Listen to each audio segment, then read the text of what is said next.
अस्सलाम वालेकुम दोस्तों, अज तुहाडे वास्ते बहुत ही ज़बरदस्त माशाल्लाह बकरे लेंदे जनाब।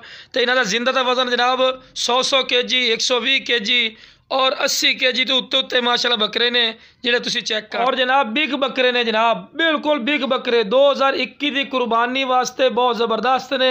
अक्सर फार्मर दोस्त सानू आखदे ने फौजी भाई सानू इकट्ठे बकरे चाहिए जनाब। अगर इकट्ठे बकरे लवणे ने तो असीं अपने इलाके च इंशाल्लाह तुहानू बकरे लै देवांगे। तो इस तरह के खूबसूरत और नायाब चीज़ां माशाल्लाह आउंदियां और वो तुहानू खुद भी नज़र आ रही है। जितनी मैं गल्लां करा फायदा कोई नहीं और तारीफां नहीं करनियां, तारीफ तुहाडे सामने माशाल्लाह बहुत ज़बरदस्त ने और बहुत बिग बकरे ने, छोटे बकरे बिल्कुल नहीं समझना। तो जिस भरा चाहिए हो जनाब स्क्रीन पर नंबर चलता पे ने, इस पर राबता करा है। और साडा फार्म ही ने लुडन शहर जिला व्याड़ी लुडन मेन अड्डे ते UBL बैंक और PSO पंप के सामने अपनी लोकेशन है जनाब। इतने अपनी लोकेशन पर आओ इंशाल्लाह, अपने डेरे ते आओ तो आप इस फार्म से लै जावांगे इंशाल्लाह। फार्म का विजिट करवावांगे और फार्म से माशाल्लाह जो नायाब चीज़ां तुहानू लैके देंगे और बिल्कुल मुनासिब राइट ते इंशाल्लाह। लखां चीज़ां इंशाल्लाह, तो लखां चीज़ां इंशाल्लाह हज़ारां च लै देंगे भरावां नू।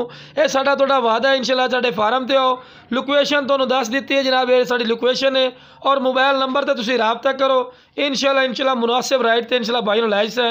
और बिल्कुल माशाल्लाह बिग बकरे ने और जनाब छोटे बकरे बिल्कुल नहीं।